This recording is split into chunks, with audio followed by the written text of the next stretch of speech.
Muito bem, vamos começar. O podcast dos bastidores acabou, né? Vamos começar agora o podcast de verdade. Na verdade aqui é os arrasta-fios do estúdio. Existem dois podcasts, um que vocês não veem, e não tem como ver mesmo, e outro que acontece na frente das câmeras aqui, né? Sempre tem um pré-podcast antes do podcast, né? As entrelinhas aí. Hoje nós vamos editar aí lição de número 11. Já Já estamos aí no fim da revista aí, gente. O avivamento é a missão da igreja. O avivamento e a missão da igreja. Eu quero que você aí, sem perca de tempo aí, já se inscreva no canal. Ativa aí já o sininho. Se você não ativa o sininho, você não recebe as notificações aqui de quando tem vídeo novo no canal aí. Então, faça esse favor aí pra você mesmo aí e ative o sininho pra você não perder nada que a gente tem postado aqui no canal. Eu tenho feito aí um quadro novo aqui no MQ Podcast, que é o vlog de leitura. Já até tem um agendado aí para próxima quinta-feira. Próxima quinta-feira, às 10 da manhã, vai sair o vlog de leitura desse livro aqui, O Avivamento no País de Gales. Nós vamos comentar brevemente alguma coisa sobre ele, mas eu fiz um vlog de leitura com base desse livro aqui. Vocês vão poder conferir aí para a semana. E se você ainda não é inscrito também lá no canal Palavra Viva, se inscreva, o link está aqui na descrição. Tem mensagem lá toda segunda-feira também, na série que estamos em Marcos. Se eu não estou ganhando nada, a última mensagem foi falando sobre a tentação de Jesus. Né? Tentação de Jesus. É uma mensagem interessante lá para você aí que está passando pela tentação. Todos nós, né? O tempo todo. Mas vale a pena lá conferir essa mensagem aí completa. Nós vamos rodar a vinheta aí, nós voltamos já já.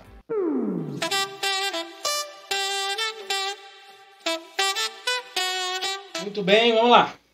O avivamento e a missão da igreja. Hoje ainda tem muita coisa para falar. Porque eu já estava conversando com o Gediel antes, nós começarmos aqui, sobre a questão do avivamento. Essa lição, a gente tem falado sobre muitas coisas e eu tenho pesquisado algumas coisas também sobre o tema, que tem me chamado muita atenção, algumas características. Nós vamos discorrer sobre algumas coisas aí durante a aula. E sobretudo hoje sobre o avivamento e a missão da igreja aí. O texto está em Marcos 16, 15, 16, texto clássico, né? E disse-lhes: ide por todo mundo, pregar o evangelho a toda criatura. Quem crer e for batizado será salvo, mas quem não crer será condenado. Verdade prática diz: nesse tempo, marcado pela falta de fé, a igreja só pode cumprir a sua missão se estiver imersa no avivamento espiritual. Marcos 16, 14 a 20, leitura bíblica em classe, diz: finalmente apareceu os 11, estando eles assentados juntamente e lançando-lhes em rosto a sua incredulidade e dureza de coração, porque por não haverem crido nos que o tinham vistos já ressuscitado. E disse-lhes: ide por todo o mundo, pregar o evangelho a toda criatura. Quem crer e for batizado será salvo, quem não crer será condenado. E estes sinais seguirão aos que creem. Em meu nome expulsarão demônios, falarão novas línguas, pegarão nas serpentes, e se beberem alguma coisa mortífera, não lhe fará dano algum. Imporão as mãos sobre os enfermos, e os curarão. Ora, o Senhor, depois de lhes ter falado, foi recebido no céu, assentou-se à direita de Deus.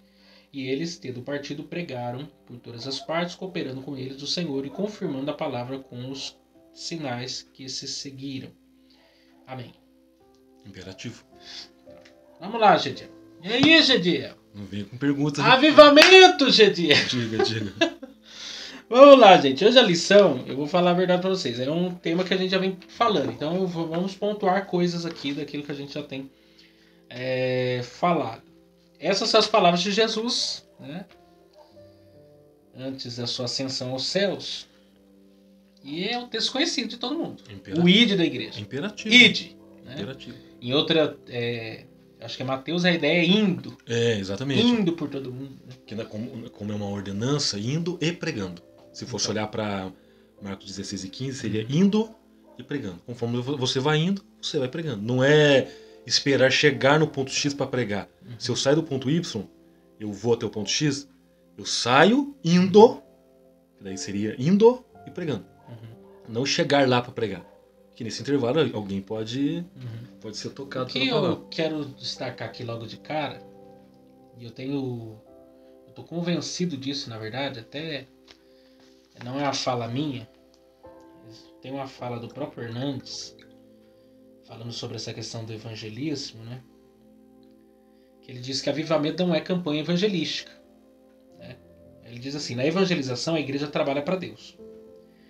No avivamento, Deus trabalha para a igreja. Na evangelização, a igreja vai aos pecadores. No avivamento, os pecadores correm para a igreja. Na evangelização, os pregadores apelam aos pecadores. No avivamento, os pecadores clamam aos pregadores. Porque a gente tem que distinguir uma coisa da outra. A igreja avivada, ela evangeliza. Isso é um fato. Mas em tempos de avivamento, o clamor dos pecadores é maior do que o clamor dos pregadores. Sim. Antes do pregador fazer apelo, o pecador já está se arrependendo. É o que eu falei pra você. O que atrai? O ímã atrai o ferro ou o ferro atrai o ímã? Se eu pego um ímã de 1 quilo e eu pego um ferro de 10 quilos, quem atrai quem? Então, se eu for olhar pela lógica, o ferro de 10 quilos não consegue ser atraído pelo ímã de 1 quilo. Então, o ímã ele é puxado.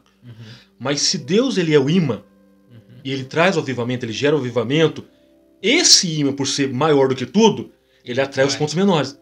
Por isso que vem a sede do pecador, baseia-se na fala de Jesus de Mateus. Todos vós que estáis cansados, vinde a mim. Todos vós que estáis cansados e oprimidos.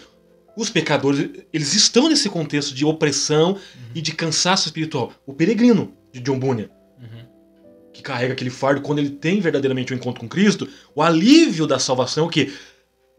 Pronto. Porque é o que Jesus fala, eu tiro o seu fardo pesado e te dou um fardo leve. Aí você vê, Deus gera um avivamento em Pindamonhangaba.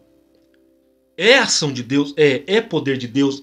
Está havendo confissão, está havendo de fato resultados que glorificam a Deus porque é dele? O que vai acontecer com a cidade circunvizinha? Porque não vai comportar Pindamonhangaba. Por quê? É o ponto de atração. Não, as pessoas da redondeza vão se aproximar do Pindamonhangaba. E quem vier de Aparecida, e da mesma Roseira, forma que vem, volta e leva o avivamento também. Centrífugo. É ação centrífuga. Acontece aqui e daqui pra fora. Pode ver, quem volta pra Taubaté, o camarada não pode voltar mais o mesmo. Não.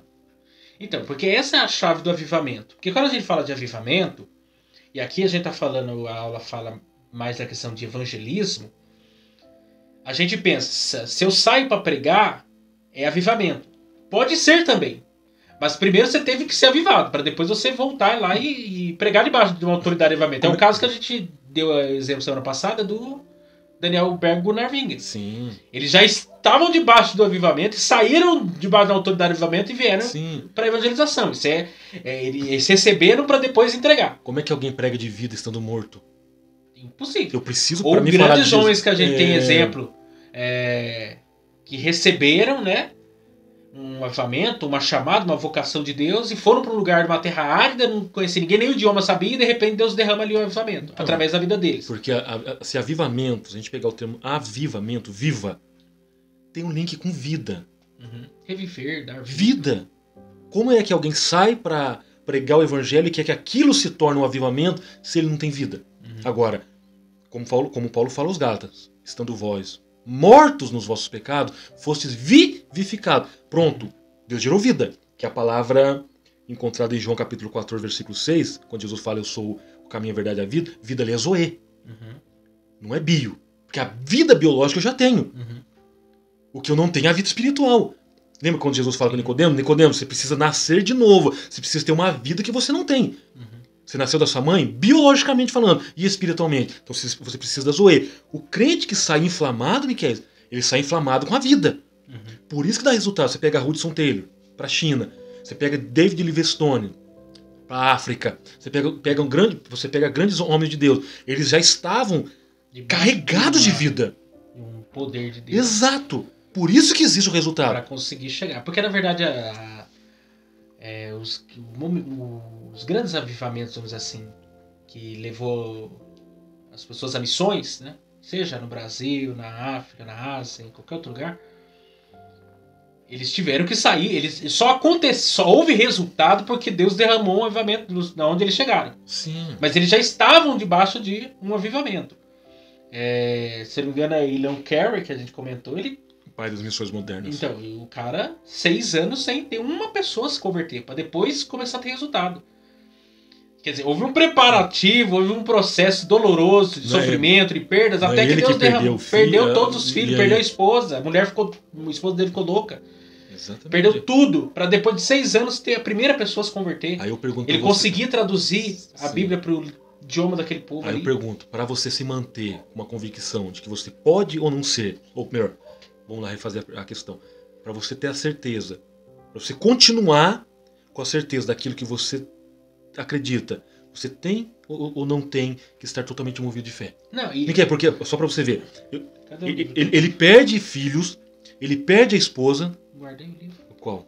O outro. Tá debaixo do tablet ou não? Do Morrison. Esse que guardei. Então você vê, ele sai para missões, ele perde tudo, ele perde aquelas pessoas que estão do lado dele. Por que ele continua?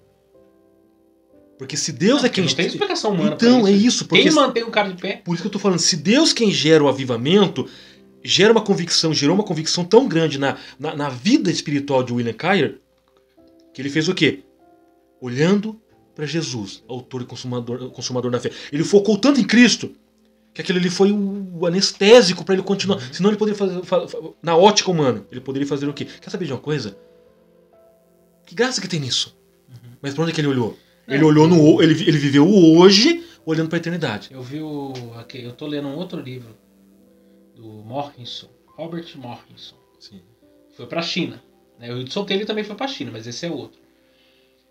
O navio, porque ele tentou ir pela Inglaterra, a Inglaterra tava nem aí pra ele. Ele é inglês, mas a Inglaterra tava nem aí pra ele. Porque missionário, pra você pegar um navio naqueles dias, 1700 e pouco, se você não fosse pra trabalhar lá, negativo. Você não tinha alvará, você não tinha passaporte, você não tinha liberdade para entrar. Não conseguiu ir pela Inglaterra, conseguiu ir pelos Estados Unidos. O navio que ele pegou da Inglaterra para os Estados Unidos, dos Estados Unidos ele pegar outro para a China, ele demorou 109 dias de uma viagem que era para ter começado, não tinha vento para ele chegar. Diz que o navio andou pouco tempo até sair da estação, né, do porto até para dentro assim já do mar. Não tinha vento, parou, ficou 26 dias parado. Aí doença chega, começa a ter escassez de comida, de água, de tudo, racionamento de tudo, né? Sim. Demorou 109 dias para ele conseguir chegar na América. Na América? Na América, ele não tinha nem na China ainda, era para chegar na América. O camarada, ele tentando aprender o chinês, que era dificílimo, né? Estudando em grego, hebraico, porque ele traduziu, né? Qualquer um cara desse falou assim, eu vou voltar para casa, porque muitos navios, quando o vento veio, muitos navios que estavam também parados, as ondas cobriram o mar, muitos navios tiveram que voltar pro porto para ter reparos. Só o navio dele não deu problema, ele conseguiu ir para América. E foi uma viagem turbulenta, 109 dias. Turbulenta, tempestade, um monte de coisa aconteceu.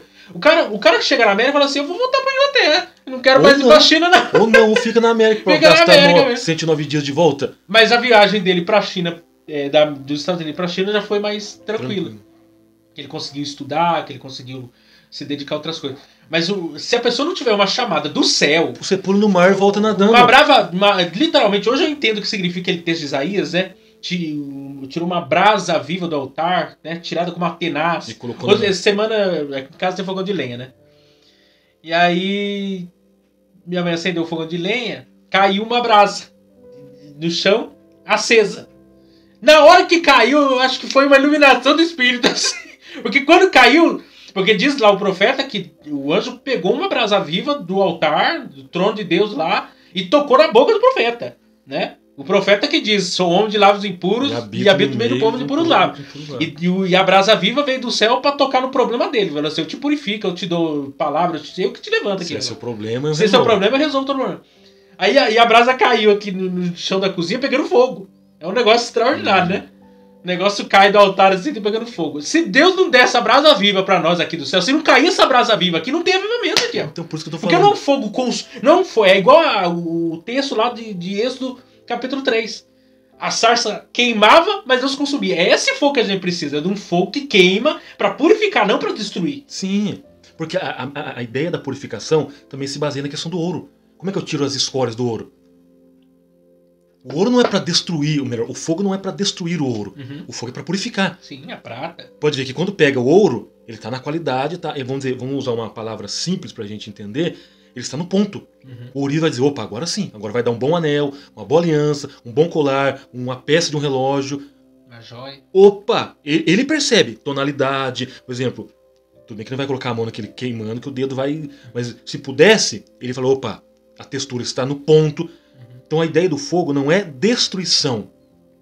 É um fogo para apurar. Para limpar. Limpar, purificar. É como se fosse um fogo como água. Eu fiz esse teste, como que é interessante. Ó. Coisa simples. Como eu sou o último a sair, eu subo, fecho a janela da cozinha, desligo a cafeteira, lavo a jarra se tiver um pouco de café, e sempre fica lá, porque tudo bem fica de um dia para o outro, mas daí quem tomou café naquela caneca lava no dia seguinte. E a caneca estava com um pouco de café lá no fundo. Aí eu comecei a encher ela de água, Miquel. Encher ela de água. Daqui a pouco, sabe o que eu vi? Caneca limpa, água clarinha. Quanto mais contato e mais tempo eu tenho com a água, qual que é a probabilidade de pureza? Sim. É a mesma coisa, não sei se você ouviu, da gente corre a história de um aprendiz. O mestre falou para ele, olha, eu quero que você faça o seguinte para mim. Você vai pegar essa peneira aqui, você vai lá no rio, você vai encher a peneira e vai trazer a peneira e vai colocar água no balde. Você consegue fazer isso, entendeu? Eu não entendi. E o aprendiz, debaixo da ordem do mestre, foi lá no rio, pegava a peneira, enfiava na água, trazia, colocava no balde. Nada. O mestre chegou e falou, e aí? Você conseguiu encher o balde para mim? Ele falou assim, é só uma pergunta, só uma questão, não tem lógica. A peneira na água, ela tem furos. Se eu coloco na água, eu levanto, eu não consigo trazer a água. O mestre falou assim, é aí que está a questão. Eu sei que você não conseguiria trazer a água do rio para colocar no balde. Mas eu pergunto para você, quando você pegou a peneira pela primeira vez, como é que estava a peneira? Ele olhou e falou, a peneira estava mais encardida, ela estava suja, ela estava cheia de matos na borda, ela estava com barro nas bordas. Dá uma olhada para mim agora na peneira, como é que ela está? Ele olhou e falou, a peneira está limpa. Foi aí que está a questão. Quanto mais tempo você tem contato com a água, mais puro você fica. Então a ideia é o quê? O contato com Deus não é para matar o indivíduo. Porque a Bíblia não fala, sem santificação ninguém verá. Então, se Deus é santo, como é que você tem que chegar perto de mim? E qual é a finalidade do fogo? Te purificar, te limpar, como a água faz a limpeza, quanto mais tempo você fica nela. Agora, quem é que vai gerar isso? A vontade humana? Porque eu tô convencido que se a gente dá um receber de fato desse mover, e isso for produzido de Deus pro coração do homem, ainda escrevi esses dias sobre isso, né? O avivamento é o coração de Deus sendo compartilhado no coração dos homens. Deus pega aquilo que é dele e te dá para você. Ele acende o pavio com o fogo que ele tem lá de cima. Não é com o fogo aqui de baixo. É o fogo lá de cima acender o pavio aqui de baixo. Porque não tem condições, é impossível. O ser humano não consegue produzir o avivamento por si mesmo. É algo que Deus produz. Nem a igreja. Nós não temos poder e autoridade, que aqui é o ID de Cristo. É papel da igreja pregar? E vamos pregar. Todos os povos, tribos, línguas e nação. Todo mundo vai se converter? Não. A Bíblia não diz que todo mundo vai se converter. A Bíblia mas diz há uma eficácia na conversão quando estamos debaixo do avivamento. Há um resultado maior se a igreja estiver avivada. Não tem como você sair para a rua, não tem como você organizar uma equipe de missões ou um departamento de evangelismo debaixo da autoridade do poder de Deus e voltar sem resultados. Aí vamos lá. Mesmo que a igreja seja de Cristo, mesmo que a igreja esteja debaixo da cobertura do poder de Deus, mesmo que a igreja seja regida, direcionada agora pelo Espírito Santo, a igreja por si só produz avivamento? Alguém vai dizer, mas a igreja é de Cristo. O Espírito Santo está na igreja. Ele alavanca a igreja, ele movimenta a igreja, ele ajuda a igreja, é ele quem leva a igreja a viver Cristo. Mas se ele não gerar na igreja, a igreja em si não gera. Possível. Mesmo a igreja sendo de Cristo, ela não gera aquilo que Cristo quer se Cristo não determinar. Por quê? Se a gente for olhar, quem que é o cabeça da igreja? O cabeça é Cristo. Se o cabeça é Cristo, tem um corpo. Não, as ordenanças do corpo não parte do próprio corpo. As ordenanças partem do cabeça. Então, até que tocou no assunto que eu ia falar depois, mas já que ele tocou no assunto é bom. Não foi sem querer querendo, mas... Porque não é a igreja que produz avivamento, né? É impossível. A igreja é incapaz de, por si mesma, produzir avivamento. Nós temos falado disso desde quando começamos essa lição. E aí eu elenquei algumas coisas. Domingo eu preguei sobre avivamento e a primeira pergunta a gente respondeu o que não é avivamento. Porque muito se fala de avivamento, mas afinal de contas, o que é o avivamento? Aí eu elenquei algumas coisas. Primeiro, avivamento não é um programa agendado pela igreja. Nunca foi. Culto de avivamento, semana do avivamento, ano do avivamento. A igreja não projeta, a igreja não tem essa capacidade. Você tocou no assunto. Sábado à noite, traz um pregador de fora, ele prega 1h e 10. Aí alguém fala, não, hoje o culto foi de avivamento, foi um culto avivado, um culto de avivamento. Hoje foi avivamento, tudo bem. Uma das coisas que prova que aquilo foi um avivamento de fato e vai ser mantido como um avivamento é sede pela palavra. Se houve avivamento no sábado à noite... aquilo é uma faculha de Deus de avivamento? Vamos lá. Se o avivamento começou no sábado à noite, como uma fagulha de Deus, Miquel, domingo de manhã, às 9 horas da manhã, tem o quê? Escola dominical. Escola dominical é o quê? Palavra. Sede pela comida. Não, mas lembra do Moody? O Moody era professor de escola dominical. E grandes conversões aconteceram na escola dominical. Então, é isso. O cara ganhou 1 milhão de pessoas para Jesus. Ele era professor de escola dominical. Se avivamento acontece no sábado à noite, domingo de manhã, não é para ter mais 50 pessoas na escola dominical, é para ter 200. Uhum. Sede pela palavra. Olha a fala de Abacuque. Eu ouvi a tua voz. A tua palavra. Eu não vi sermão de ninguém, não vi palavra de profeta, não vi palavra de rei, de sacerdote, porque ele vivia dentro de um contexto, que tinha sacerdote, sumo, levitas, profetas, reis. Agora, todo aquele contexto que a gente viu em Ezequiel, né? O templo já tinha se tornado um lugar idólatra de adoração a outros deuses o Talmud estava etc, lá. Né? Aí você vê, ouvir a tua palavra. É a palavra que vai gerar esse resultado. Sim. O que Paulo fala para Timóteo? Timóteo, pregue a palavra. Pode ver que A não é prefixo definido? Pregue sobre ela. Pregue sobre a palavra. Não, pregue a o que palavra. Tá, a palavra é o conteúdo. Pega o que está na palavra e prega ela. Se é para falar de amor, então prega o amor. Se é para falar da graça, prega a graça. Se é para falar do pecado, prega o pecado. Pode ver, pregue a palavra em tempo. Mesmo que não tenha tempo, fora de tempo mesmo. Então você vê como é que eu falo, Miquel. Avivamento hoje e uma frequência baixa na escola dominical. A escola dominical é palavra. Isso não é avivamento. Outra coisa, avivamento não é mudança de doutrina. Que alguém pensa o seguinte, eu preciso mudar a teologia para que o avivamento venha. Não, ao contrário. E qual que é o que prega a reforma protestante? Um dos solas da reforma protestante. Sola é a escritura. Sim. O fundamento da igreja é apenas, a palavra de Deus não vai mudar. Hoje, amanhã, sempre, a palavra de Deus é a mesma. E todas as doutrinas cristãs. Só que tem gente que pensa, eu preciso mudar a teologia, ou adaptar a teologia desse tempo para que o avivamento chegue. Né? Fazer uma teologia da prosperidade, do coach, atualizar a Bíblia. Como foi dito, né? certo pastor. Não tem condições, isso não é avivamento. Né? Está longe, inclusive, de ser avivamento. Uma coisa certa no avivamento é manter a palavra. O avivamento não muda. Então, eu vi o Augusto Nicodemos falando sobre avivamento esses dias. Ele disse que um dos grandes da história é a reforma protestante. A maior prova do avivamento é a reforma protestante, do que acontece a partir de uma volta à escritura. Começa aí. Só na escritura, eu quero a palavra, não quero tradição, eu não quero concílio, eu não quero Maria, eu não quero ninguém, eu quero palavra. A palavra é a base do avivamento. E o que levou Lutero a mudar de vida? Palavra. Abre Romanos, encontra Romanos, lê Romanos e falou, calma, tem alguma coisa errada. A base é a palavra. A escritura falou com ele. O Agostinho fala algo lindo, né, nas confissões. Feriste o meu coração com tua palavra. Eu comprei 2 livros da Confissões 1 e Confissões 2. A palavra é suficiente para produzir o avivamento. Sim. Não é palavra de homem, não é teologia de homem, não é a palavra de Deus. Não foi você que falou que quando estava fazendo Charles Spurgeon, quando estava construindo, e Charles Spurgeon só fez a citação de João 3,16, o camarada lá do outro lado do auditório ouviu já. Por quê? Miquel, palavra suficiente. Não é só falar. Quando eu falo que Deus amou, eu falo aqui. O espiritual de lá. Que é dele. Uhum. É função dele fazer. Por isso que tem um dos heróis da fé no livro do Orlando Boy, que enquanto, eu não lembro quem que estava pegando, se é George Whitefield, só sei que enquanto estava um desses homens pregando, debaixo do púlpito, debaixo mesmo, como se fosse aqui é laje, tinha um grupo de pessoas orando. Uhum. E quando terminava a mensagem, pessoas se rendiam a Cristo, que estava havendo uma concordância. Deus, fala pela palavra que a gente está aqui, a gente quer também. Não adianta do pregador querer uma ação do Espírito Santo e eu cruzo o braço. Não, melhor que não. Opa, concordância, Senhor. Usa o teu servo. Uhum. Dá autoridade, usa ele. Se eu já tenho entendimento da palavra, eu sei que pessoas que estão ouvindo pela primeira vez não têm. Senhor, usa ele. Uhum. Que tudo aqui seja levado cativo, a obediência a Cristo. Então ele serve como canal para esse momento. Outra coisa, avivamento não é mudança de liturgia.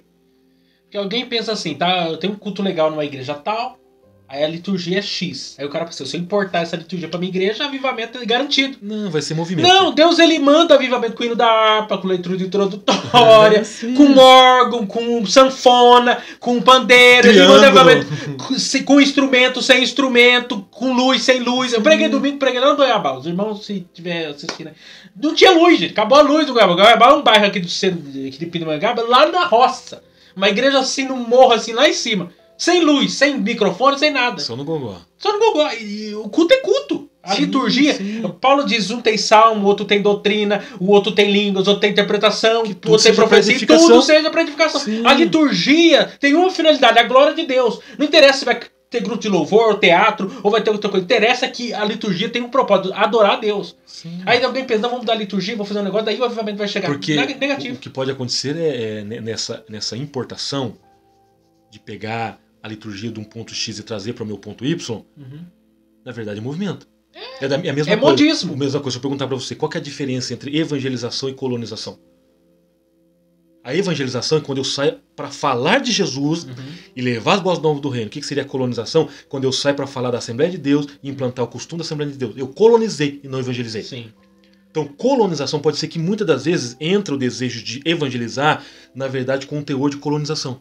Olha, na minha igreja, agora a partir de hoje, você tem que arrancar essa sua santa... Assembleia de Deus, a Batista, essa sua santa bermuda. eu estou colonizando, não evangelizando. Sim. Eu também não estou dizendo. Porque tem pessoas também... Existe a idolatria à liturgia. Porque tem gente que pensa, se não tiver a palavra do doutor ou ainda harpa, não é culto. Não. Deus ele se manifesta na igreja que não tem da harpa, que não tem... Então vamos lá para a África. Vamos lá para a África. A gente tem que entender que até na Bíblia não tem liturgia, né? A liturgia é uma coisa criada pelos homens. A Bíblia não apresenta... No culto da igreja primitiva não tinha liturgia inteira. O mais próximo à liturgia que você encontra na sinagoga, não tinha música na sinagoga, que era a leitura e meditação da palavra e oração. Acabou. Não tinha nem louvor na sinagoga, era só isso mesmo, só o basicão. Não tinha ninguém lá com era o culto da TJ. A TJ também não tem hino. Era o basicão do basicão. Liturgia é a gente que criou esse negócio. E é bom a liturgia. Só que a liturgia tem um fim, a glória de Deus mesmo. Tem coisa que você pode tirar. Tá glorificando a Deus aqui? Não, tira. A gente tem que ter uma lente de interpretação na liturgia. A gente baseia isso na fala de Paulo, a igreja de Corinto. Quer comais, quer bebais ou façar qualquer outra coisa, que tudo seja para a glória de Deus. Se não glorifica a Deus, porque liturgia tem a ver com ritual. Não negativamente, não é um ritual satânico, não. Mas é um ritual. É um ritual, por quê? A ideia de culto, liturgia, tem a ver com o aprendizado. A gente aprende pela repetição. Então, a liturgia ela é fundamental para isso. Né? Até no contexto grego, a questão do mito, né? Era uma liturgia. A forma como que eram os cânticos, né? Os mitos eram em forma de canto, era para quê? Trazer memória. Aquela forma de transmitir as ideias dos deuses, né? Da forma de como eles pensavam, era uma forma cultica, que ia passando de uma geração para outra, e assim por diante. Dentro do tabernáculo, é uma liturgia. Dentro do tabernáculo não havia um ritual? Exatamente. O ritual é o quê? Uma liturgia. Lava-se na pia de bronze, coloca as vestes sagradas, entra no tabernáculo, faz o que tem que fazer, volta, tira as vestes, se lava e coloca outro. Isso é um ritual. Nosso culto tem um ritual. E é pedagógico. Sim. Por exemplo, nós somos assembleanos.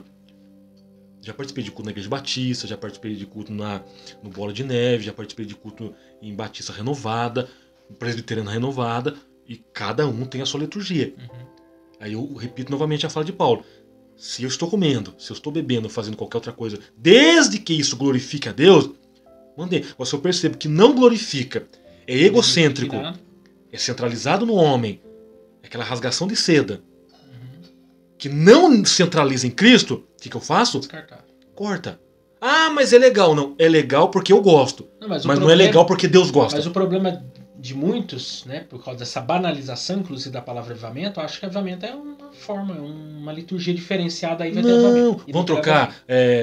A mensagem vai ser antes dos conjuntos e os conjuntos. Pode ser que haja um movimento diferente no dia. Mas não significa que aquilo ali foi algo. De repente Deus está tocando o coração do dirigente de culto. Olha, coloca o fulano para pregar agora. Não, eu já fui em culto que aconteceu. O pastor pregar antes de... E aí? Ele começou pregando e terminou o povo adorando. E alguém vai questionar, não pode, porque o correto é passar às 20 horas e 30 minutos para terminar às 21 horas. Deus vai dizer, mas o culto é meu, eu que estou dando direção ao meu servo e eu quero que alguém pregue às 7h40. Aí alguém pode questionar, mas por quê? Aí Deus, como é sábio, de repente alguém chegou e falou, Senhor, eu estou precisando que o Senhor fale muito comigo. Eu estou para tomar algumas decisões aí e tal, eu sei que o Senhor fala. Foi o seguinte, eu quero ir no culto hoje e eu quero ver algo diferente hoje, que eu nunca vi. Alguém pregar antes das 8. Eu falei, é? Então tá bom. Coloca o plano para pregar 7h40. 7h40 já me quer, o camarada prega, aquele camarada sente, entende o que Deus quer fazer com ele. Santa Ceia, eu já fui na Batista aqui do centro, eles tinham ceia, ou tinham, não sei se tem ainda, ceia de manhã cedo. E eles ministram a ceia antes da pregação. Tem um momento de louvor e adoração, tudo, aí já entra a ministração da ceia. Sim. Né? E depois entra a parte da pregação.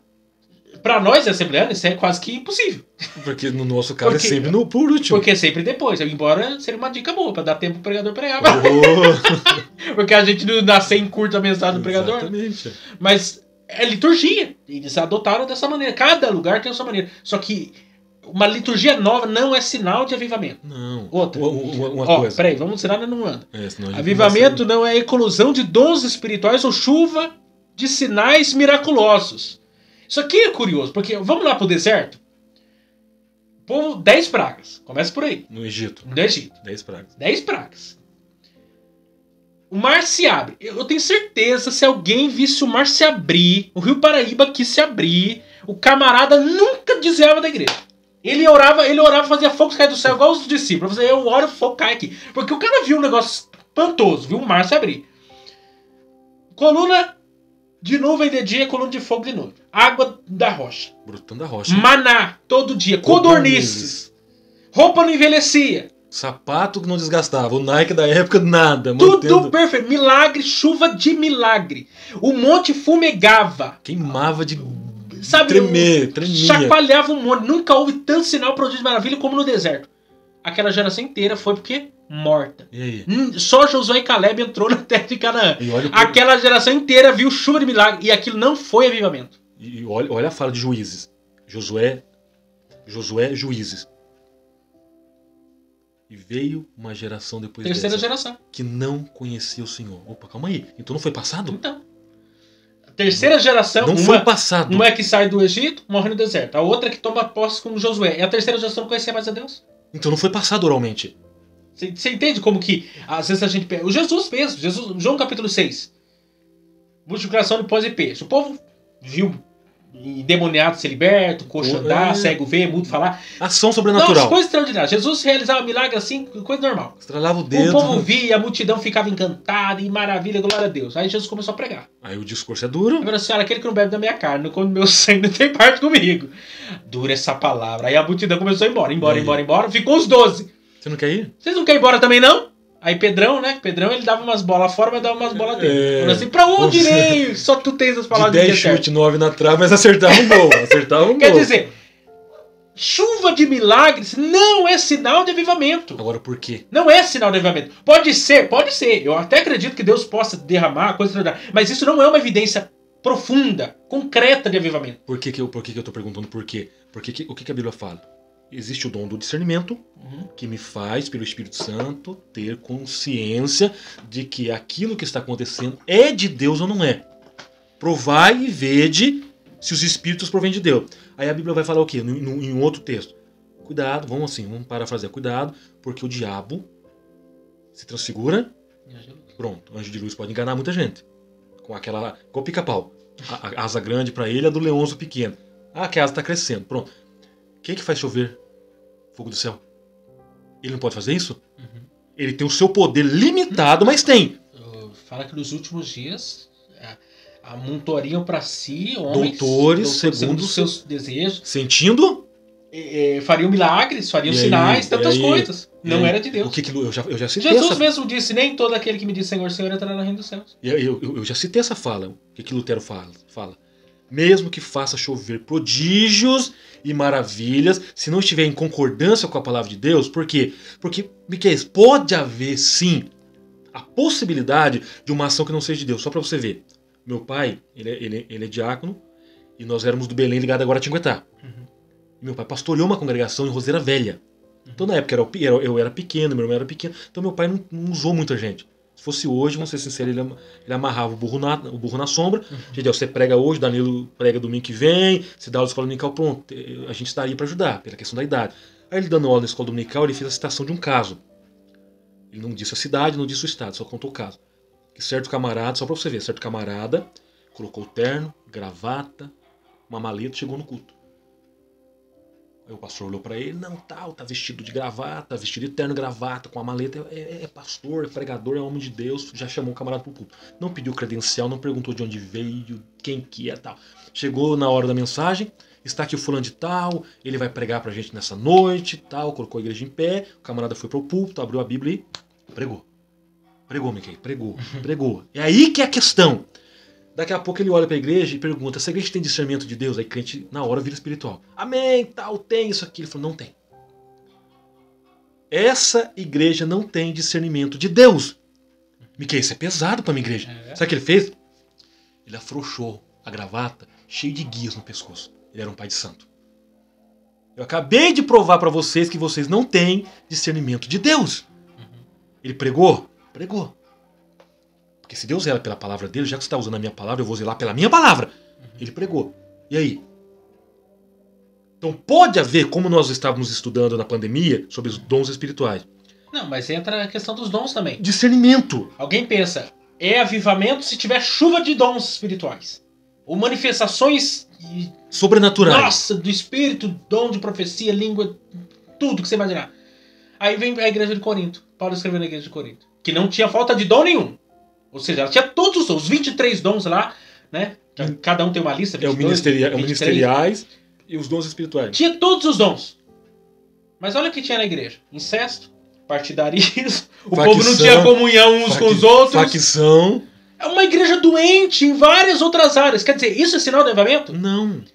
Ter dons espirituais, e eu não estou dizendo, e eu não sou contra milagres, eu não sou contra dons espirituais, mas eu não estou dizendo que isso, o que eu estou dizendo é que isso não é sinal de avivamento. Pode ser, mas não é uma evidência concreta de um avivamento genuíno. Por exemplo, vamos dizer que hoje Deus cure 2 cegos e levante 2 coxos. Aquilo é avivamento? Não. O que a Bíblia fala? Quem distribui os dons? O Espírito distribui os dons a cada um como Ele quer. Hoje eu quero operar pelos dons de operação de maravilha. Ele vai agir. Existe um contraste. A igreja de Corinto e a igreja de Éfeso. O relato lá de Apocalipse capítulo 2. As duas igrejas Paulo plantou. Né? As duas igrejas são plantadas por Paulo. Corinto, uma igreja cheia de dons espirituais. Manto, fogo. Aí tem a igreja de Éfeso. Era uma igreja zelosa. Mandava correr os falsos apóstolos. Botava os caras pra correr. Não tinha heresia na igreja. Uma igreja sem heresia, gente. Não tem uma heresia. Mas faltava o quê? Primeiro amor. E aí? Quer dizer, uma igreja pode ser cheia de dom. E isso não é sinal de avivamento. Uma igreja pode ser zelosa e não ser sinal de avivamento também. Aí, então... Quer dizer, a gente tem que entender que avivamento não é algo que pode ser facilmente compreendido visualmente. Porque há curas, porque há milagres, porque uma liturgia legal. Não, nós vamos ver frutos, que é o que acontece aqui, que eu vou falar daqui a pouco. Gales, não tem chuva de milagres, não tem manifestação de dons, mas há um batismo de honestidade. Há um batismo de perdão, de reconciliação. Um jornalista perguntou para um médico, falou assim: o que você está achando do avivamento? Ele falou: estou achando maravilhoso, porque eu tinha um monte de gente que estava em déficit comigo, devendo eu, pagou, todo mundo está pagando suas dívidas. Diz que os magistrados não tinham casos para ser julgados, os policiais ficaram ociosos, começaram a surgir quartetos para cantar, porque eles não tinham bandido para prender. Muda os bares, que era o maior pecado dos galeses, fecharam, faliram, porque largaram a bebida. Aí você vê algo consistente, que é o que? Mudança de caráter, mudança de vida no nascimento. Que é maior avivamento do que esse? Não, imagina, gente, olha para o nosso país. A gente daqui a pouco começar a ver que a criminalidade foi lá embaixo. Isso que o Brasil é o país mais violento sem ter guerra, hein? Mata-se mais no Brasil no trânsito do que na guerra. Vai fazer a pesquisa lá. O Brasil mata mais sem guerra, sem nada extraordinário do que país sem guerra. Estão lá se matando lá. Com bomba, com trincheira, com míssil, com sei lá o que. Criminalidade diminuiria. Corrupção, Quase zerado. zero. Bebida. O Brasil, os maiores bilionários, milionários desse país são donos de cervejaria. E você vê, o Brasil é um dos maiores consumidores de vinho, é um dos maiores consumidores de cerveja. Do mundo. Cachaça. Tem cachaça do Brasil que ganha prêmio aí Gente, fora. tem a mesma quantidade de igreja evangélica que tem nesse país, tem de bar. tem bar, tem 3, 4 bar por esquina. Faz uma conta um dia aí no seu bairro aí onde você mora, pra ver quantos bar tem aí onde você mora aí. Na redondeza onde você mora. Aí você vê o que a gente pode enxergar, já que a gente está falando da missão da igreja. Como é que eu sei como a igreja está avivada? Como é que eu sei como a igreja é espiritual? Porque o Alistair McGrath, no seu livro Introdução à Espiritualidade Cristã, ele fala que a espiritualidade é prática cristã. Nada de teoria. Como é que eu sei que é uma igreja espiritual? Ah, porque fala em línguas estranhas o culto inteiro. Não. Como é que eu sei que é uma igreja espiritual? Porque sapateia o culto inteiro. Não. Também tem hora que chega a ser bagunça isso. Uhum. Ordem e decência no culto. O culto precisa ter ordem e decência. Gálatas 5:22. Pode ir. Não é frutos. É um fruto que se desenvolve em 9 qualidades. A igreja tem amor. Que não pode ser deformado. A igreja tem amor. Não é 9 que eu escolho viver 4. É 9 que eu tenho que viver 9. A igreja tem amor. Pode ir. Qual que é a primeira qualidade do fruto? Amor. Porque quem é amor é benigno. Quem tem amor é longânimo. Quem tem amor tem domínio próprio. Quem tem amor... O amor encabeça. Então você vê uma igreja que está avivada. Opa, eu vou naquela igreja porque tem algo diferente. Deus está gerando na igreja o que a própria palavra dele quer. Não é nada fora da palavra. Deus não pode dar uma nova revelação. De repente alguém fica 2 horas em êxtase, volta dizendo, Deus me deu uma nova revelação. Opa, cuidado. Gálatas 1:8. Se até mesmo alguém dentre nós, ou um anjo do céu, diz que um tal Moroni aí deu uma revelação para alguém aí. Um anjo. Nem ser um anjo. Vos anunciar um outro evangelho, considere isso maldito. Porque o evangelho já está anunciado. Então aí, a igreja brasileira está vivendo um avivamento. Pode ser que Deus está já levantando pessoas em partes no Brasil. Eu acredito que Deus está levantando gente para orar e buscar o avivamento. É o que eu estou falando, em pontos do Brasil. Mas que estamos vivendo o avivamento na sua plenitude, talvez em algumas denominações, em alguns lugares, Deus já esteja derramando de fato o avivamento. Mas no sentido total da palavra... Intenso. Não. Intenso. Não estamos vivendo. Porque alguém está vendo sinais, milagres, tudo isso é bênção. Mas o genuíno avivamento... Porque eu vou falar uma coisa aqui para você, Gideon. Meu pai trabalha, desde que eu sou criança, ele atende, né? Fazendo serviço de consertar máquina, geladeira, essas coisas. Meu pai lida com isso. O pior tipo de pessoa para fazer trabalho é para crente. Pior tipo de gente para você fazer alguma coisa é crente. Não deveria ser. Por quê? Porque crente acha que tudo é de graça, não quer pagar, não paga. O povo caloteiro é crente. Esses dias, a Paula comentando comigo esses dias, uma mulher trabalhou aqui no shopping, aqui, na época da pandemia, fechou a empresa no shopping. Nem lembro do que era, é bom nem saber também. Os patrões eram crentes. A mulher não era crente. Os patrões eram crentes. Não pagou ninguém. Não pagou ninguém. Ela trabalhou 4 anos. 4 anos sem receber 1 centavo. E o processo? Ela não quis processar porque ela acha que... Ela tem mais moralidade do que os crentes. Porque ela estava no direito dela, ela poderia processar. Sim. Só que ela não quis nem processar. Mas ela devia. Você tá entendendo? Porque é triste quando você vê que crente dá mau testemunho. Por que eu falo isso? O que Paulo fala à igreja de Como que vai ganhar uma pessoa dessa para Jesus? O que Paulo fala à igreja de Corinto? Estava tendo litígio. Litígio quando um crente então, leva outro crente. Corinto, litígio. Quando um crente leva outro crente na presença de juízes iníquos. Até Paulo fala, não tem ninguém sábio entre vocês. Mas se a lei é criada por uma autoridade, Romanos capítulo 13.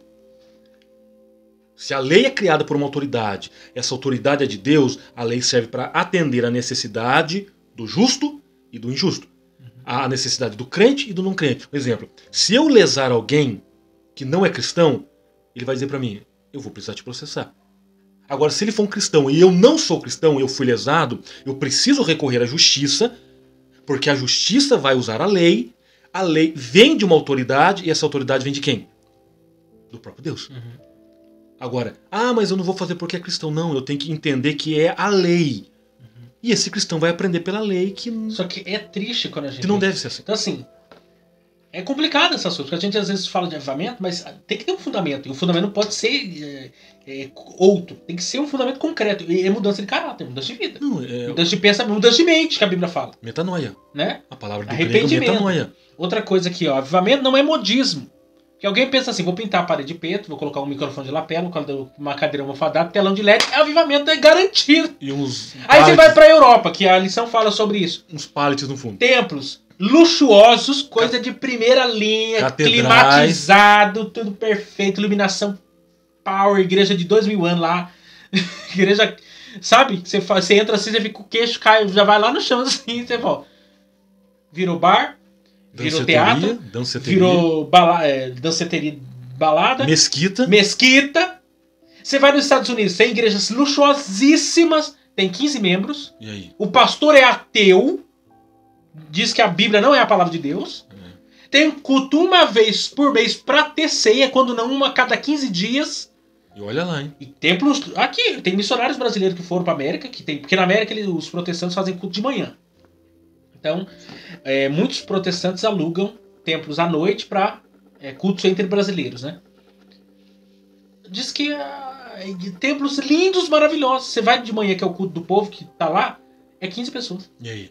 É meia dúzia de gente. Aí você vê, olha o que aconteceu. Dia 11 de setembro de 2001, que eu mudei, eu vim de Roseiro para Moreira, para Pinda, dia 9 de junho de 2001.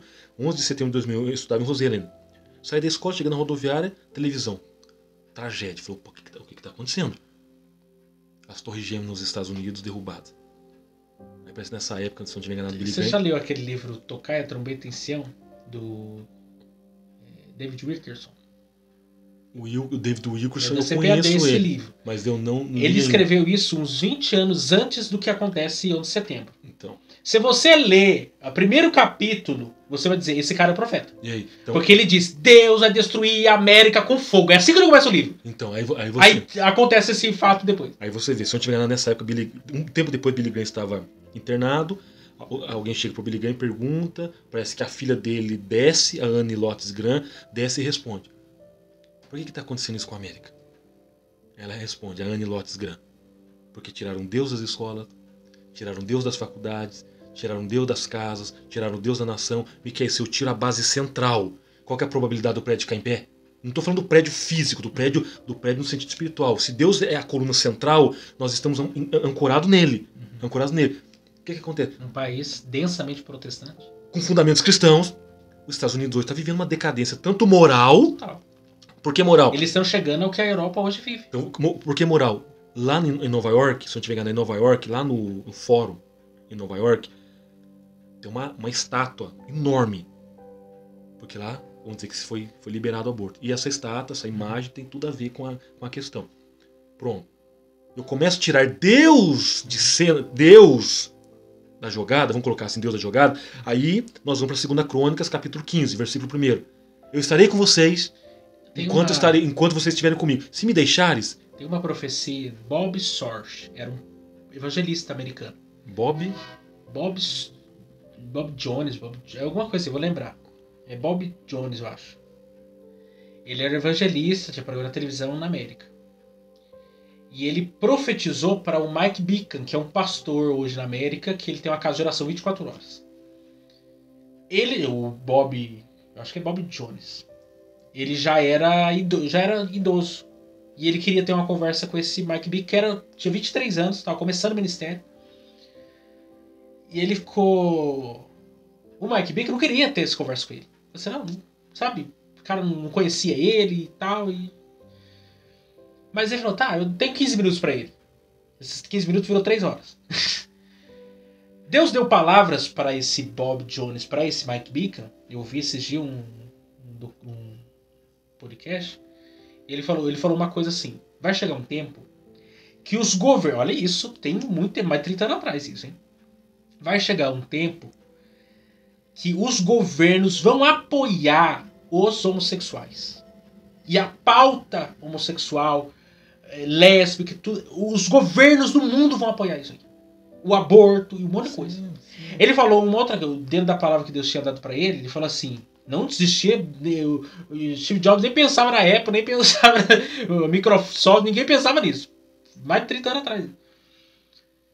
Ele falou assim: você vai ter uma casa de oração 7 dias a semana, 24 horas, e pessoas na Palestina, lá na Ásia, vai em dispositivos desplugados. Ele falava das coisas. Não existia a palavra celular ou a tecnologia que a gente tem.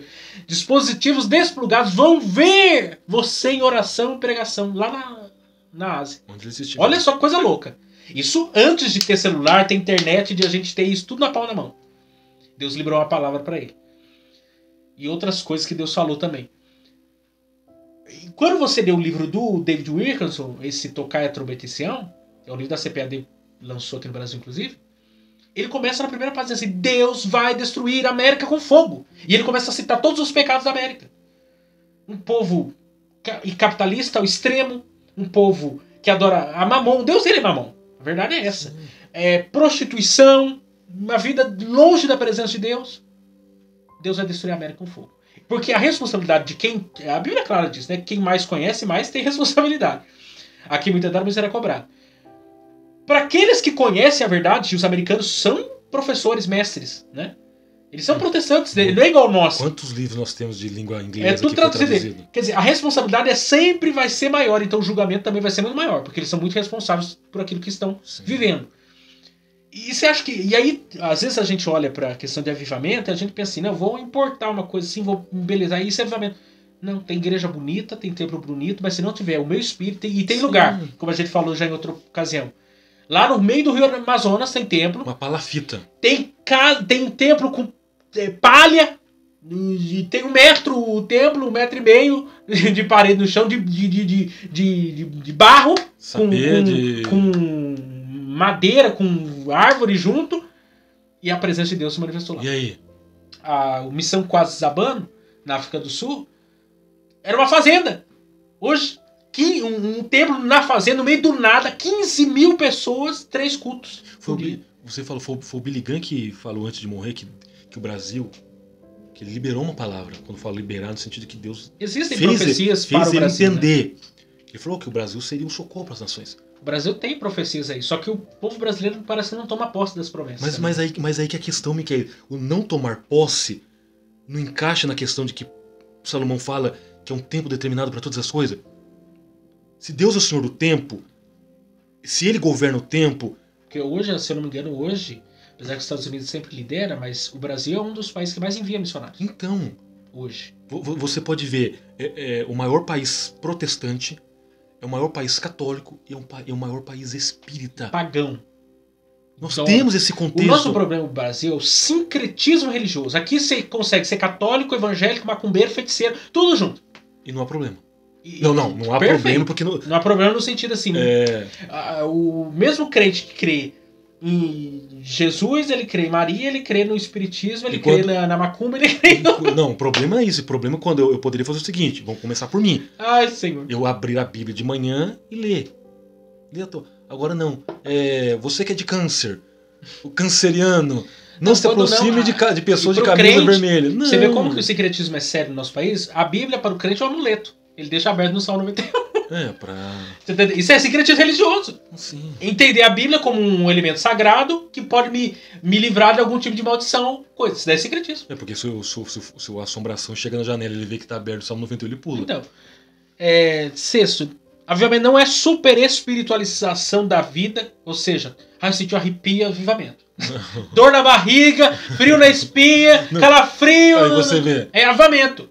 É Jó que fala? É Jó. O cara deu uma tremedeira na perna assim, é avivamento. É Jó que fala, passou um espírito por mim que me arrepiou todo o pelo do meu corpo. E aí? E o texto lá é a referência ao inimigo, de Satanás. Então, se eu for olhar pela questão de arrepios, eu sinto arrepio quase todo dia, porque eu...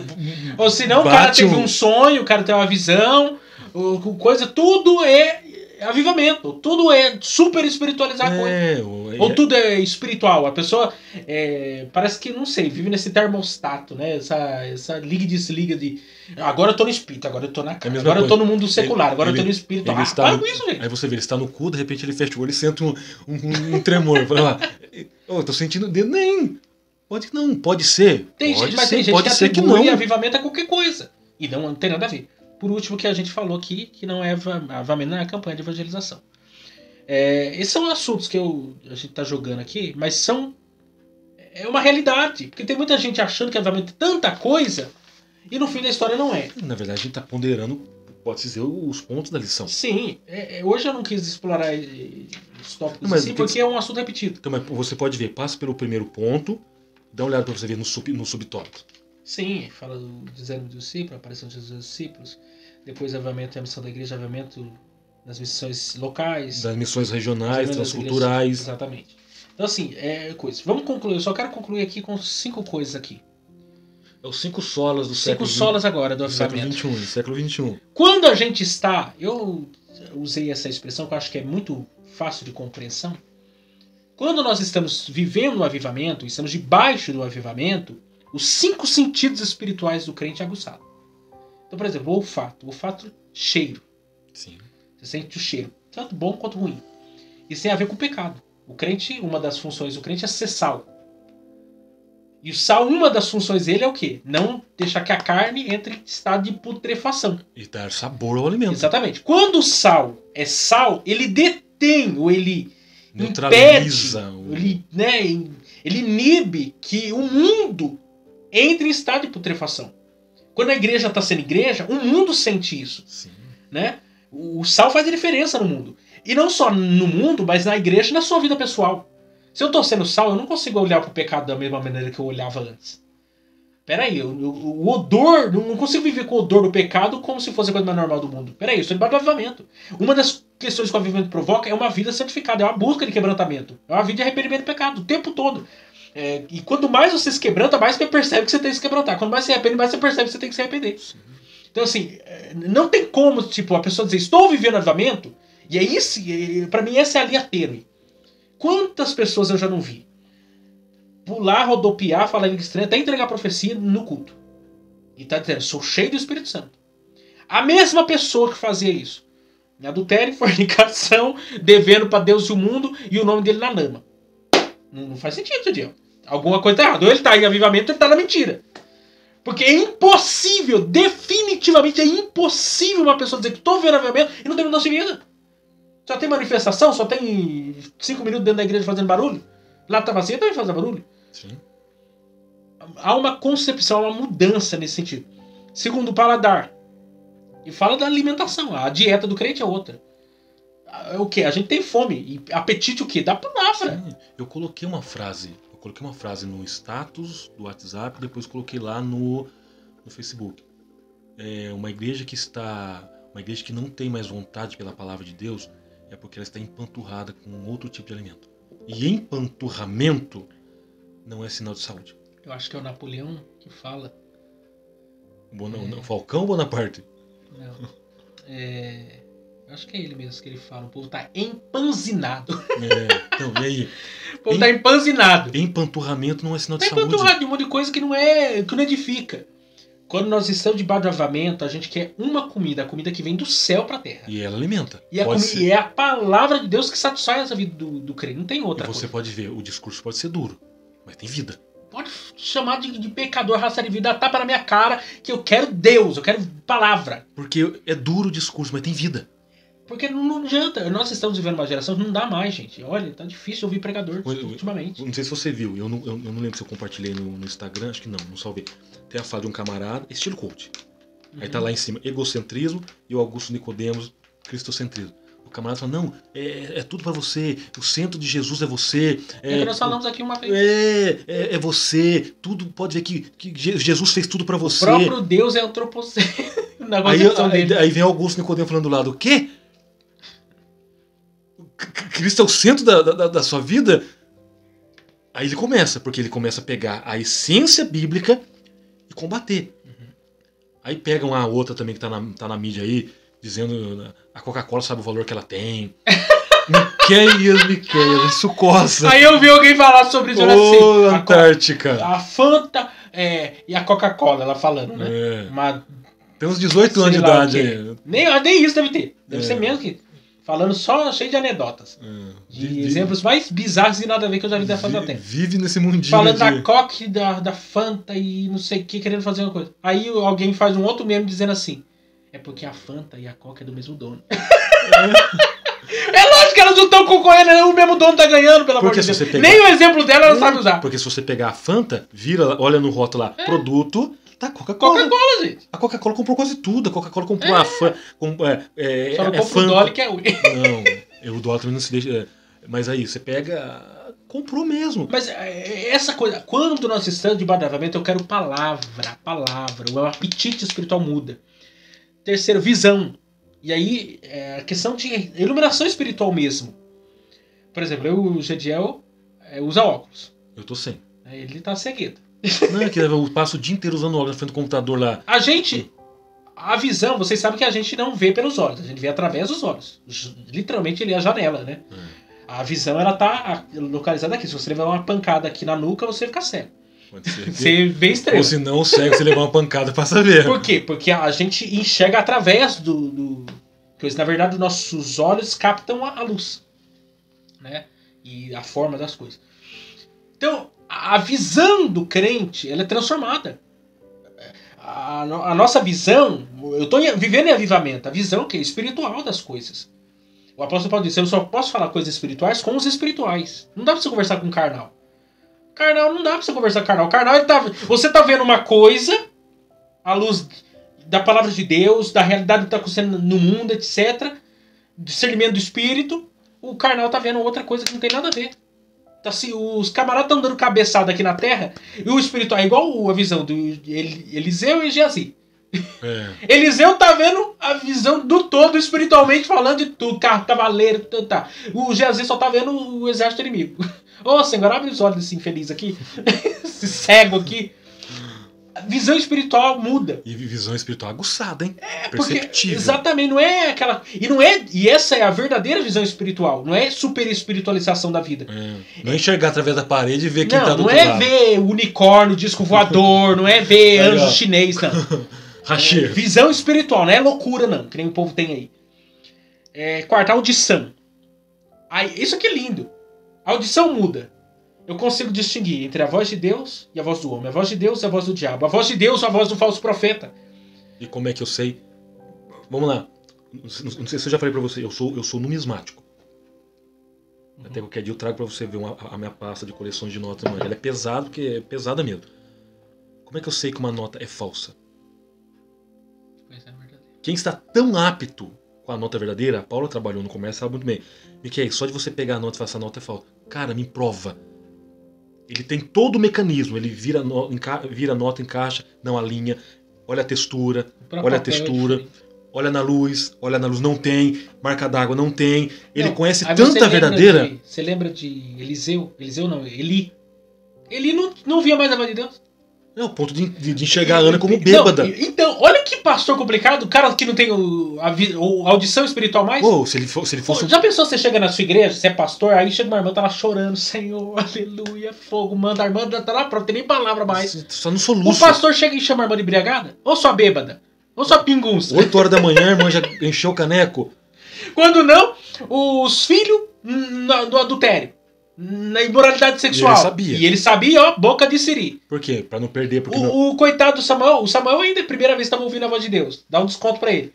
Mas o cara era então, juiz, homem de Deus, sacerdote velho. Não consegue distinguir que Deus quer falar com o menino? Vamos lá. Se eu faço vista grossa aos meus filhos, se eu sou sumo sacerdote, se eu morrer hoje, quem que assume?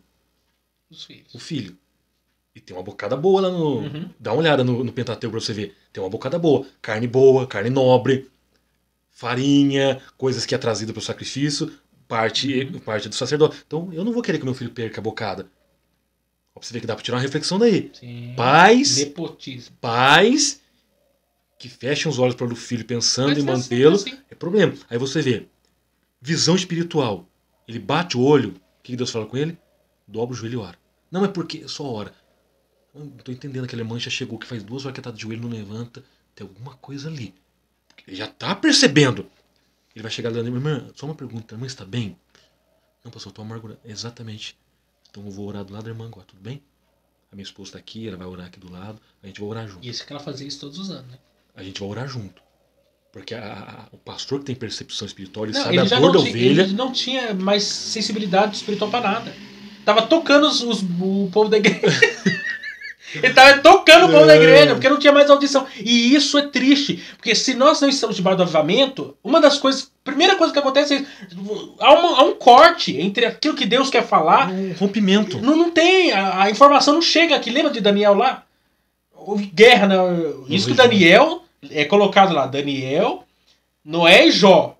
Né? O texto de Ezequiel 14 lá diz: se orassem, salvariam a si próprios. Quer dizer, no meio de toda aquela corrupção, Deus salvaria dos três. E Daniel já tinha o costume de orar 3 vezes por dia. Orava. E houve dificuldade de a resposta chegar para ele. Aí você pega um cara, um homem desse, uma crise instalada, que era o período do juízo, final do período do juízo, né? O cara não tinha mais audição espiritual, não conseguia mesmo ouvir a voz de Deus. Falta de avivamento. Sim. E por fim, o tato, que tem a ver com acessibilidade, forçação, trabalho. Que a pessoa que está debaixo do avivamento não tem trabalho, não tem cansaço, não tem dificuldade, não tem dia ruim, não tinha. Ele tá ali para servir. Eu já falei sobre isso, não aqui, mas o que pode. Foi nessas aulas mesmo da pandemia. O que pode tirar a nossa sensibilidade espiritual? Uma doença chamada lepra. Porque a lepra tira a sensibilidade. Sim. Eu estava lendo uma história de um viajante que ele pegou o trem e foi para a cidade. Ficou sentado muito tempo e ele não sentia mais os pés. Ele falou assim, ele pensou comigo, eu devo estar com esse problema, deve ter chego na minha vida e não senti mais os pés. Aí ele pegou até parece que ele estava com uma agulha dentro da mala dele e furou o pé, sangrou, mas ele não sentia dor. Ele falou, eu devo ter pego isso. Aí ele pensou, falou, não, é que eu estou muito tempo sentado, amorteceu o meu pé. O pé ficou amortecido. Aí ele mexeu, o pé voltou, ele apertou o pé, sentiu vida. Eu falei, então não é lepra. Eu pensei que era, mas não era. Foi a dedução dele. Então, existe uma outra doença também que dá inchaço hidrópico, né? A Bíblia fala do homem hidrópico, que é água, né? Que é acúmulo de água no... Ela também perde a sensibilidade, a pessoa perde a sensibilidade do corpo. Aí você vê, lepra espiritual me tira a sensibilidade. Você pode pegar o camarada leproso, você coloca, ele perde pedaços da carne, porque ele bate, não sente dor, tá lá cozinhando, ele segura a panela de óleo fervendo, ele segura como se estivesse segurando um copo, uma caneca vazia. Quando ele tira, grudou o couro, arrancou o couro e não sente dor. Agora você vai lá para o Vale de Ossos Secos. Nervos e pele fala do quê? Sensibilidade.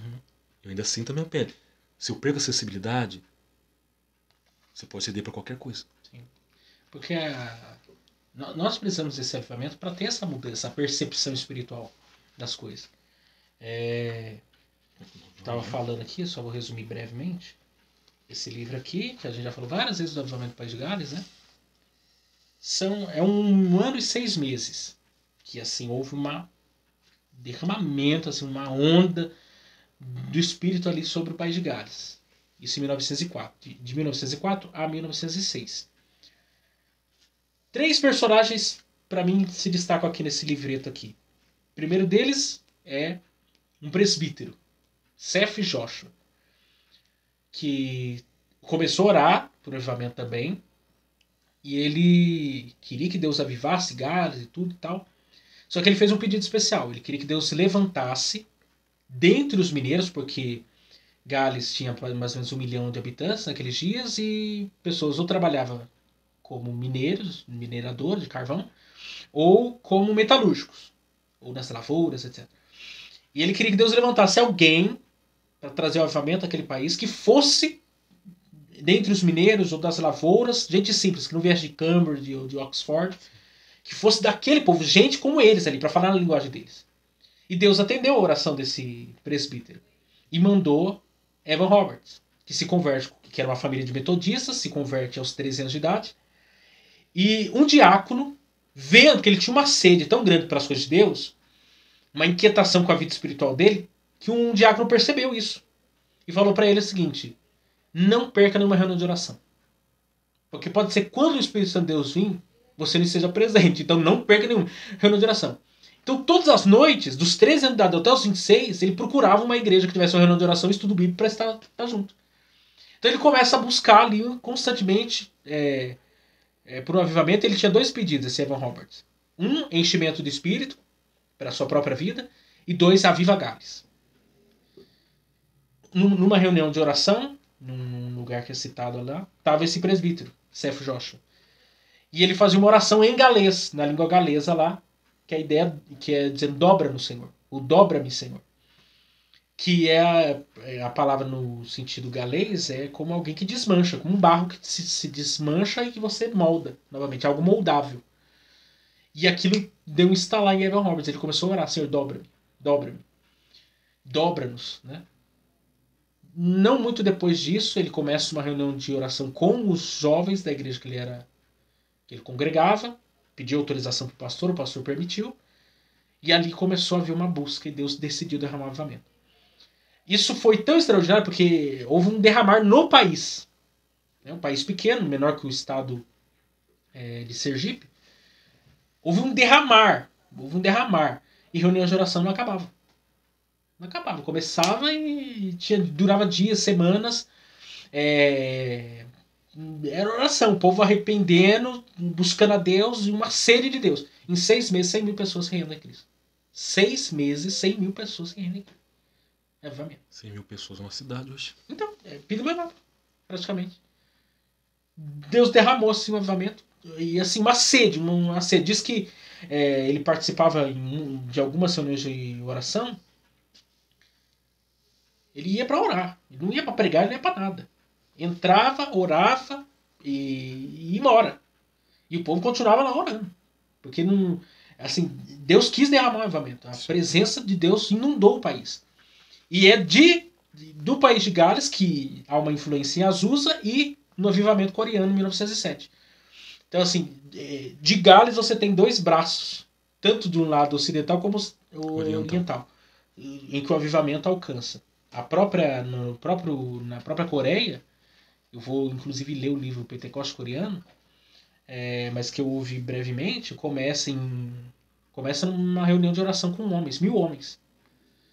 Começaram a orar e houve um derramar do Espírito, houve conversão, um obreiro, porque o que acontece? Houve a guerra na Coreia, né, numa dinastia lá, e alguns missionários americanos voltaram para o seu país de origem, não ficaram no período da guerra.